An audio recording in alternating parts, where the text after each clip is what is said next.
네, 이제 벌써 사순절 5번째 주일이 되었습니다. 이제 점점 더 부활의 아침이 더 가까이 오고 있는 것 같습니다. 특별 새벽 기도를 결심하고 지키는 분들도 이쯤 되면 아마 생체 리듬이 새벽형으로 바뀌셨을 것입니다.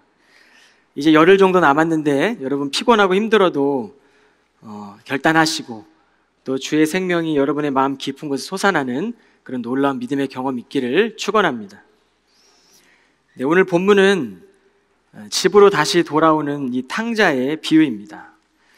한 아들은 아버지를 떠나 이 자유를 갈망했던 아들이고요. 다른 한 아들은 아버지의 재산을 얻기 위해서 아버지 곁에 머물러 있던 아들입니다. 제게도 두 아들이 있는데요. 이 아들들을 키우다 보면 태어날 때부터 아이의 성향이 다르고 또 취미가 다르고 기질이 다름을 느낍니다. 두 아들의 선택은 우리의 삶과도 아마 많이 닮아 있을 것이라 생각됩니다. 오늘 이 복음을 기록한 누가는 이 누가가 기록한 복음을 보면 방황했던 아들에게 선택할 기회를 주고 끝까지 기다리는 이 아버지를 통해 우리는 하나님 아버지의 마음을 느끼게 됩니다.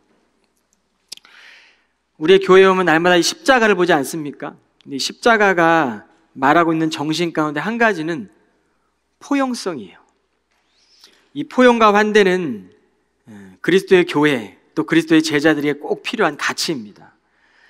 포용의 마음을 잃어버린 공동체는 내 기준을 높이기 때문에 파벌이 형성되고 또 환대를 잃어버린 공동체는 새로운 이들을 환영하지 않고 또 서로를 이해하거나 받아들이지 않는 그런 경향들이 생겨납니다. 이는 교회가 예수 그리스도의 사랑을 전파하는 또 사명을 수행하는 데 큰 장애물이 되겠죠. 인간의 역사는 아담의 죄로 인해 사랑과 협력보다는 분열과 배척을 반복해 왔습니다. 편견과 분열은 성경 안에 있는 가정에서도 발견이 됩니다. 창세기에 기록되어 있는 가정들, 가인과 아벨, 또 이삭과 이스마엘, 또 야곱과 에서, 그 밖에도 요셉의 형제들의 이야기는 인간의 가정의 불완전함을 말하고 있습니다. 그러나 하나님은 불완전한 인간의 가정도 믿음으로 구속적 섭리로 가정들 이끌어 나가십니다. 오늘 누가복음 15장의 말씀을 보면 1절과 2절에 예수께서 두 아들 잃어버린 비유를 하게 된 배경이 기록되어 있습니다. 세리들과 죄인들이 모두 예수님의 설교를 들으려고 모여들었습니다.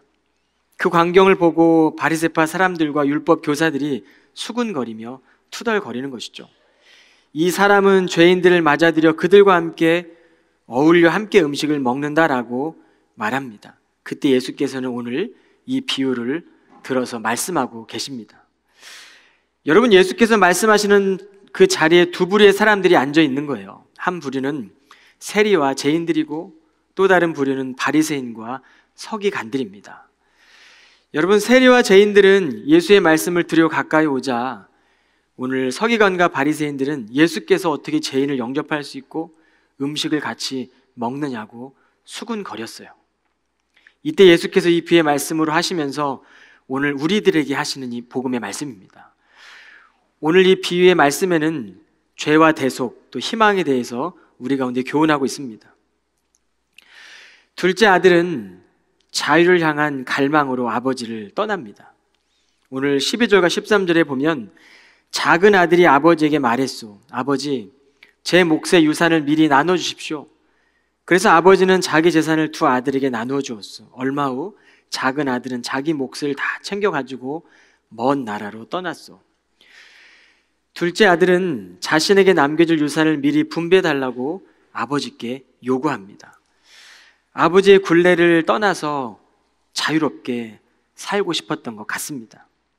아버지로부터 멀리 떠나 마음껏 자유를 누리고 인생에 도전도 하고 자신이 품었던 꿈도 펼치기 위해서 그는 오늘 아버지께 이런 요구를 하는 것이죠. 부모의 입장에서 보면 이 아들의 이 행동이 아주 잘못된 것 같지는 않습니다. 오히려 멋진 꿈을 꾸며 인생을 멋지게 개척해 나가기를 바라는 것이 모든 부모의 마음이기도 합니다.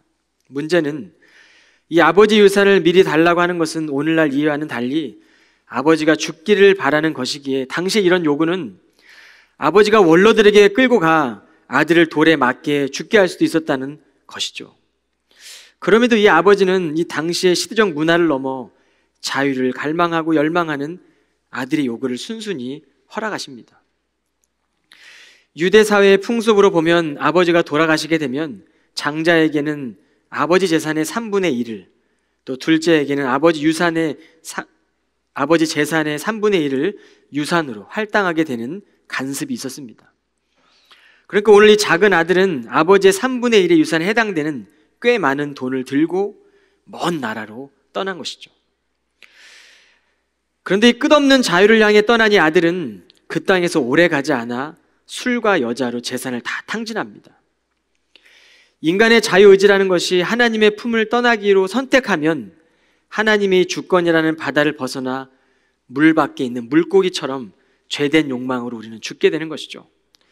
하나님이 정해놓으신 영역을 인정하지 않으면 인간의 자유의지는 죄로 인해 타락으로 가게 됨을 보게 됩니다. 여러분, 죄가 하나님으로부터 벗어나는 힘이라면 그리스도의 사랑은 우리를 하나님께로 자꾸 끌어당깁니다. 하나님의 사랑, 그리스도 사랑을 느낄 때마다 하나님의 사랑은 우리를 하나님께로 인도하는 거예요. 진정한 자유는 하나님의 사랑 안에서 살아가는 것이고 하나님 안에서 누리는 삶이죠. 둘째 아들이 아버지 재산을 다 탕진했을 때 그 날에 흉년이 들었고 그는 돼지 농장에서 돼지 먹이로 허기를 채우며 지내야 했습니다. 13절로 16절 말씀 보시겠습니다. 얼마 후 작은 아들은 자기 몫을 다 챙겨가지고 먼 나라로 떠났어. 거기서 그는 술과 여자로 세월을 보내는 동안 그 많은 돈을 다 허비해버렸어. 돈은 이미 다 떨어진 데다 그 나라 전역에 심한 흉년까지 들어 그는 끼니조차 제대로 이을 길이 없게 되었어. 그래서 그는 하는 수 없이 그 나라 사람이 어떤 집에 더부살이로 들어가 돼지를 치게 되었어. 그는 너무나 배가 고파 돼지가 먹는 지엄나무 열매라도 실컷 먹고 배를 채우고 싶었지만 그것마저도 넉넉히 주는 사람이 없었어. 우리가 성경을 보면 당시 유대 사회에는 이 돼지라는 짐승은 부정한 짐승입니다. 아버지를 떠난 아들은 자유를 희망했지만 자신의 꿈을 꾸며 아버지를 떠나 먼 땅에서 그 꿈을 향해 걸어갔지만 오늘 이 아들은 유대인들이 혐오하고 있던 부정한 짐승이라 여기던 돼지를 치며 자신의 실존적 모습을 마주하게 됩니다. 여러분, 이 아들의 삶이 얼마나 절박했을까요? 돼지가 먹는 쥐염 열매라도 먹으며 자신의 배고픔을 없애보려고 했지만 그것마저도 뜻대로 안 됐습니다. 이 아들은 어느 날 아버지가 계신 자기의 집을 생각하게 됩니다. 말씀이 깨달아지는 것이죠. 내 아버지의 집에서 일하는 품꾼들은 지금의 자기 신세보다 나을 텐데 아버지에게 품꾼의 하나로 걷어달라고 해야겠다는 결심을 하고 이 아들은 아버지께로 돌아갑니다. 아버지께 돌아가서는 잘못을 빌고 이제는 내가 아버지 아들이 아니라 일꾼 중에 한 명으로 나를 품꾼으로 삼아달라고 해야 되겠다, 이런 결정을 하고 그는 이제 아버지께로 돌아가는 거예요. 그런데 아버지는 이 집 나간 아들을 매일매일을 기다렸던 것 같습니다. 그날도 아들을 기다리고 있는데 저 멀리서 집으로 돌아오는 아들을 보고 아버지는 둘째 아들임을 직감합니다. 아버지는 동네 어귀에 들어서기도 전에 아들을 향해 뛰쳐나오시죠. 유대 사회의 체면 문화도 아버지에게는 중요치 않았습니다. 아버지의 눈에는 오직 죽었다가 살아 돌아오는 이 아들만 보였던 것이죠. 아버지는 잃었던 아들을 끌어안고 목을 껴안고 입을 맞추십니다. 하인들에게는 잔치를 준비하라고 명하죠. 아버지는 돌아온 아들에게 제일 좋은 옷을 입히고 손에 가락지를 끼우고 발에 신발을 신겨줍니다. 일꾼이 아니라 내가 너를 다시 아들의 신분으로 인정하겠다는 뜻이죠. 집안의 모든 사람들이 기뻐했습니다. 이 아들은 혼날 거라고 생각했고 이제는 그래서 품꾼 하나 정도로 해도 만족할 거라고 생각했는데 이 아버지는 내 곁에서 내 아들로, 내 마음을 알아가는 그 아들로 살아가라고 받아주는 거예요. 이게 환대입니다. 이게 바로 포용입니다. 그래서 이 십자가의 가장 중요한 정신이 바로 환대와 포용이죠. 여러분, 하나님을 떠나서 내 뜻대로 살고 싶은 이 욕망들이 우리 안에 다 있어요. 육체의 욕망을 따라 살고 싶은 자유, 아버지의 존재를 부정하며 내 마음 안에 하나님 두기를 싫어하는 마음들, 아버지의 사랑의 마음을 알게 될 때 우리는 이 은혜를 경험하게 됩니다. 어느 날 존 웨슬리에게 찾아온 한 사람이 불신을 품고 묻습니다. 당신은 사람들에게 아침 저녁으로 설교를 하는데 도대체 어디로 인도하는 겁니까? 웨슬리는 복음을 받아들인 사람은 하나님을 즐거워하고 그리스도를 닮아가며 만물을 사랑하며 자신의 삶에 자족할 줄을 알게 됩니다. 여러분, 그리스도 안에 있으면 우리의 실패도 우리의 성공도 아무 의미가 없는 거예요. 무엇보다 사망아 너의 승리가 어디 있느냐? 우리 주 예수 그리스도로 말미암아 승리를 주신 하나님께 감사를 깨닫게 된다고 웨슬리는 대답했습니다. 이 영원한 생명, 이 진정한 자유는 하나님 나라의 잔치에 참여하게 되는 것입니다. 우리 하나님은 값없는 은혜로 우리에게 영원한 잔치를 베풀어 주셨습니다. 우리가 부족해도, 우리가 못나도, 우리가 못해도, 우리가 실패해도, 때로 우리가 성공해도 있는 그대로 우리를 사랑해 주시고 이 나라의 잔치에 우리를 부르시는 거예요. 하나님을 떠나 영혼의 굶주림 가운데 있을 때 그 하나님의 잔치는 우리를 배불리 먹여주시고 자유를 향해 질주하며 마치 우주의 그 한복판에서 공허함과 그 허무함에 갇힌 우리들에게 절망으로부터 건져내시는 것이 바로 영원한 생명입니다. 이야기는 여기서 끝나지 않죠. 이 이야기의 주인공은 두 아들을 둔 아버지입니다. 아버지께서 가장 기뻤던 날 아버지 집에 머물렀던 큰 아들의 실체가 드러납니다. 큰 아들은 아버지 용서를 받아들일 수가 없었습니다.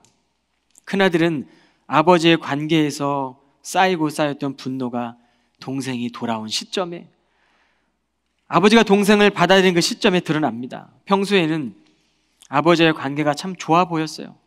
아버지 말씀에 순종하고 아버지께 예배하고 아버지께 찬양하는 것처럼 보였지만 가장 기뻐해야 될 그 순간에 이 큰아들은 아버지께 불만을 토로합니다. 24절 28절입니다. 자 보아라, 죽었던 내 아들이 이렇게 살아 다시 돌아왔다.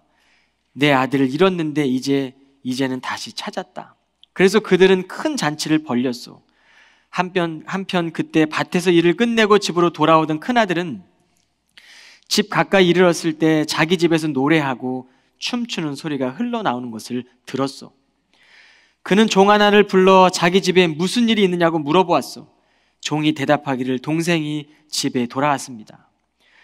그래서 어르신께서 동생이 무사히 돌아온 것을 축하하시고자 송아지를 잡아 큰 잔치를 벌렸습니다 하였소. 그 말을 듣고 큰아들은 화가 나서 집에 들어가려고 하지 않았소. 여러분, 큰아들의 관심은 아버지가 지닌 재산일 뿐이었습니다. 형은 동생이 돌아온 것이 왜 불편했을까요? 아버지가 둘째를 받아들이는 것이 왜 그토록 분노하고 불평할 일이었을까요? 여러분, 아버지가 동생을 받아들이게 된다면, 다시 아들로 받아들이게 된다면 이제 아버지의 재산의 3분의 1을 가지고 나가서 다 탕진했는데 다시 아들로 받아들인다면 또다시 둘째와 3분의 1을 나눠야 했을 것입니다. 아버지 재산이 모두 다 내 것이라고 생각했었는데 큰아들의 인생 계획에 차질이 생긴 것이죠. 큰아들은 아버지를 통해 자신이 받게 될 이익을 기대했습니다. 아버지 입장에서 두 아들은 아버지에게 다가가는 방법만 달랐지 목적은 동일했던 거예요. 하나님의 존재 자체를 인정하지 않는 우리의 모습입니다. 그리고 예배를 드리고 있지만 여전히 형식적인 신앙으로 하나님께 예배하는 우리의 모습이죠. 하나님 우리의 진정한 찬양을 받기 원하십니다. 오늘 이 시간 예배드리는 모든 교우들 가운데 우리 마음으로도 애끓는 심정으로 하나님을 찬양하는 그 예배를 받기를 원하세요. 둘째 아들은 아버지의 뜻에 반항하고 자유를 갈망했다가 깨닫고 돌아왔지만 큰아들은 자신의 목적을 위해 아버지께 순종하는 것처럼 보였지만 결국에는 불평과 불만을 토로하며 자신이 이루고자 하는 이 계획이 이루어지지 않느냐 아버지께 오늘 분노하고 있는 것이죠. 결국 두 아들 모두 아버지로부터 벗어나려고 한 것입니다. 아버지 입장에서 보면 둘째 아들만 잃어버렸던 것이 아니라 두 아들 모두를 다 잃어버렸던 것입니다. 큰아들에게도 아버지보다 재산이 먼저였고 이 아버지는 큰아들도 동일하게 잔치에 초대하시는 거예요. 아들아, 너는 항상 나와 함께 있었고 내 가진 것들이 다 내 것이 아니더냐. 오늘 큰아들에게 너도 이 잔치에 참여하면 좋겠다라고 말씀하고 있는 겁니다. 31절을 보시기 바랍니다. 아버지가 큰아들에게 말하기를 아들아, 너는 항상 나와 함께 있었고 내가 가진 것들은 모두 내 것이 아니더냐. 하나님을 통해 얻은 어떤 것에 기쁨이 있는 것이 아니라 하나님 자신을 얻을 때 우리는 아버지가 베푼 잔치의 의미를, 이 영원한 하나님 나라의 잔치의 의미를 깨닫게 됩니다. 여러분, 초대 기독교 공동체는 그리스도를 믿고 유대인 기독교의 공동체들과 또 이방인들 사이에서 그리스도를 믿음을 통해 이방인 그리스도인들이 있었어요. 그런데 유대인들에게는 율법을 통해서만이 구원을 얻을 수 있었기 때문에 복음을 들었고 오늘 예수 그리스도의 공동체를 살아가지만 유대인의 그리스도인들은 오늘 여전히 율법을 통해 구원을 얻는다는 이 행위를 놓지 못했습니다. 그러다 보니 믿음으로 구원을 얻는 것과 율법을 통해 얻는 구원의 차이 때문에 이 초대의 기독교 공동체는 분열과 대립이 있었습니다. 결국 이방인 그리스도인들은 유대 그리스도교를 떠나야만 했습니다. 여러분, 둘째 아들은 믿지 않는 사람들이라고 한다면 큰아들은 이미 믿고 있는 예배 드리는 성도들입니다. 오늘 예수의 비유에서 나오는 큰아들은 형식주의적인 종교를 지적하고 있고 아버지께 순종하고 있으나 실제의 믿음이 부족한 것을 지적하고 있죠. 하나님은 의심을 버리고 불평과 또 내 마음 안에 있는 여러 가지들 다 버리고 아버지의 잔치로 들어오라고 말씀하는 겁니다. 여러분, 그러므로 기독교는 내가 선에서 순종하는 것도 아니고 내가 선에서 착하게 사는 것도 아니고 내가 선에서 성실하게 의롭게 윤리적으로 도덕적으로 살아가라고 하는 종교가 아닙니다. 기독교는 하나님의 사랑 안에 거하라, 하나님 안에 거하라는 것이요, 내 힘으로 착하게 살고 죄를 이기려고 해도 더 많은 죄의 물결이 마음에 찾아오기 때문에 우리 스스로 선한 열매를 맺지 못하기 때문에 선하게 내가 열매를 맺을 수 있다고 하는 것도 스스로 착각하는 교만이라고 말하는 거예요. 좋은 열매는 뿌리 깊은 좋은 나무로부터 맺어지게 됩니다. 우리는 예수 그리스도의 뿌리를 깊이 내릴 때 바람이 불어도 흔들리지 않도록 우리가 뿌리 깊은 나무가 되어 열매를 맺게 되는 것이죠. 저는 오늘 하나님이 변화시켜 주셨기 때문에 우리가 변화된 삶을 살아간다라고 말씀하고 싶습니다. 또 한 아들을 좀 소개하고 싶은데요, 하나님의 아들, 완전하신 아들 예수 그리스도입니다. 요한복음 3장 16절을 보시겠습니다. 하나님께서는 세상을 극진히 사랑하셔서 외아들을 보내주셨소. 그것은 누구든지 그 아들을 믿는 자마다 멸망하지 않고 영원한 생명을 얻게 하려는 것이요. 셋째는 우리에게는 하나님의 아들 예수 그리스도가 계십니다. 오늘 예배드리는 여러분의 마음 안에도 계시고 너와 나 사이 가운데 계시고 또 오늘 우리 교회 안에서 함께 하시는 분, 바로 그 예수 그리스도가 우리 안에 동행하고 계십니다. 하나님 아버지 우리를 위해 온전한 아들을 세상에 보내주셨습니다. 그 아들은 십자가에서 아버지의 뜻을 이루기 위해 죽음을 통과하시며 죄와 어둠 속에서 빛의 자녀로 살아갈 길을 열어주셨습니다. 여러분, 그 아들 우리가 믿을 때 우리의 인생의 상처를 싸매주시고 우리가 그 하나님의 아들을 믿고 고백할 때 우리는 거룩하신, 차마 하나님 앞에 갈 수도 없을 부정한 죄인임에도 불구하고 거룩하신 하나님 앞에 우리가 인도함 받게 되는 것이죠. 우리가 인생을 살아가며 넘어지고 또 넘어져도 우리 주님은 우리를 날마다 일으켜 주십니다. 여러분, 예수께서는 겟세마네 동산에서 아버지여 이 잔을 내게서 옮겨달라고 기도하죠. 그러나 아버지 뜻대로 되기를 원한다라고 기도를 마치십니다. 그리고 이 구속의 십자가를 지시고 부활하신 것이에요. 그런데 주님께서 그 십자가의 잔, 고통의 잔, 쓴 잔이 무엇이었을까요? 우리를 너무 사랑해서 그러나 자신 육신의 고통을 이겨야만 했던 그 십자가의 고통과 쓴 잔을 그는 하나님의 뜻에 순종함으로 이루신 것입니다. 그렇다면 아버지의 집으로 가는 인생의 여정 가운데 여러분과 저의 고통의 잔은 무엇입니까? 우리가 받아들이기 힘든 그 쓴 잔은 무엇입니까? 여러분, 예수님께서는 아버지를 신뢰했기에 그 잔을 받아들일 수가 있었습니다. 여러분, 내게 일어난 상황 이해할 수 없을 때라도 하나님을 신뢰하며 우리 하나님이 선하고 아름다운 하나님을 여러분 믿음으로 고백하십시오. 그리고 하나님께서 나를 자녀 삼았음을 믿고 그것을 날마다 기억하며 살아가십시오. 존 스카펫 박사는 이 평화 만들기라는 아주 두꺼운 책인데요, 그 책에서 진정한 공동체에 이루고 싶다면 잘난 제안들이 승리를 거두는 모습을 봐야겠다는 욕구를 먼저 버리라고 말합니다. 다른 사람들이 나를 좋아해 주기를 바라는 욕구, 돈에 대한 집착, 신에 대한 분노 등을 다 버리고 평화의 공동체를 형성하는데 방해가 된 이런 모든 것들을 버릴 때 우리는 이 평화의 공동체를 형성할 수 있다고 말합니다. 그는 평화 공동체를 형성하는 과정에 고통이 따른다라고 말했습니다. 이것이 바로 우리가 살아가는 분쟁의 시대에 진정한 공동체에 이르는 길입니다. 여러분, 하나님의 뜻에 온전히 순종한 예수는 우리의 고통도, 우리의 실패도, 우리의 연약함도 축제의 일부분으로 만드시며 이끌어 가십니다. 그래서 모든 것이 협력하여 선을 이루는 하나님의 말씀을 우리 인생을 통해 이루어 가시죠. 지난 2000년 동안 예수의 초대된 영원한 잔치에, 또 하나님의 잔치에 들어온 사람들은 스스로 물었습니다. 어떻게 하면 내가 예수를 닮아갈 수 있을까? 스스로 질문하며 살아갑니다. 오늘 우리도 스스로에게 질문을 던져보아야 될 것입니다. 예수님을 따라간다는 것, 그리스도의 제자로 따라간다는 것, 어떤 것일까? 여러분, 여러분의 삶의 이야기를 예수님과 함께 써 내려가는 것이죠. 매일마다, 순간순간마다, 날마다, 때마다 나의 입술로, 나의 말로, 나의 발걸음으로, 내가 걷고 있는 나의 삶을 통해 누군가를 주께로 인도하고자 하는 그런 마음을 품고 살아가는 것입니다. 부족함을 느낄 때마다 스스로 또 던지며 예수님을 따라간다는 것이 무엇일까? 그 주님 바라보며 제자로 살아가는 것이죠. 하나님의 아들 예수 그리스도는 우리의 지친 호흡 안에도 계십니다. 어두운 세상 속에서 홀로 있는 우리를 포기하지 않으시며 하나님 아버지의 마음을 깨닫게 해주십니다. 그러므로 회개라는 것은 1차원의 방식으로 내가 잘못했다고 고백하는 것이 아니라 잘못된 삶의 방향을 인정하고 하나님의 은혜 안으로 들어오는 삶의 방식입니다. 만일 우리가 더 이상 주 안에 있기를 원하지 않는다면 이미 다른 길로 들어선 것이죠.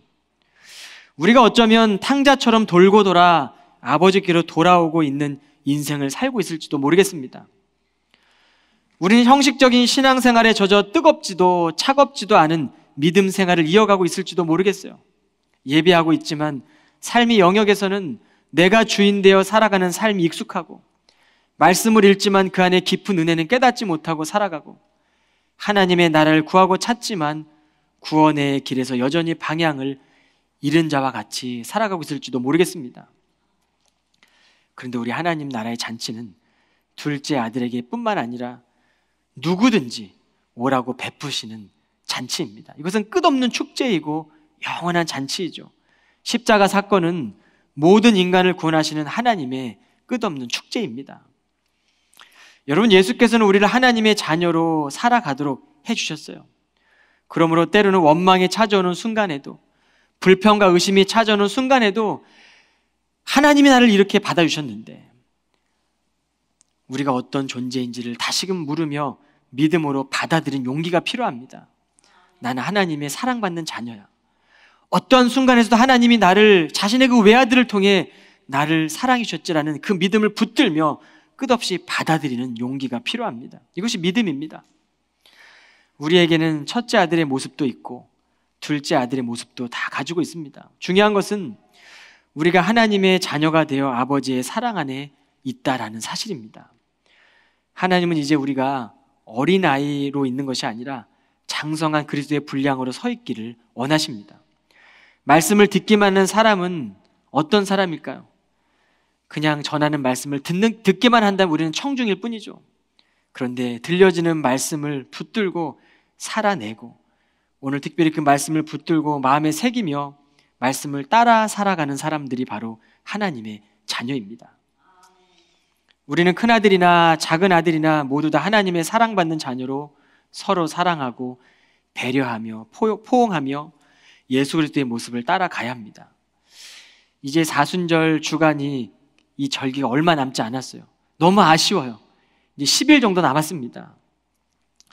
우리의 마음을 돌이키고 우리의 마음의 방향을 돌이키는 이런 시간들이 얼마 남지 않았어요. 아버지의 품으로 돌아온 아들의 삶을 통하여 우리의 걸음과 방향이 되시는 그 십자가신 주님을 바라보는 절기, 얼마나 이 뜻깊은 절기입니까? 이제 우리는 종려주일로 고난주간을 맞이하게 됩니다.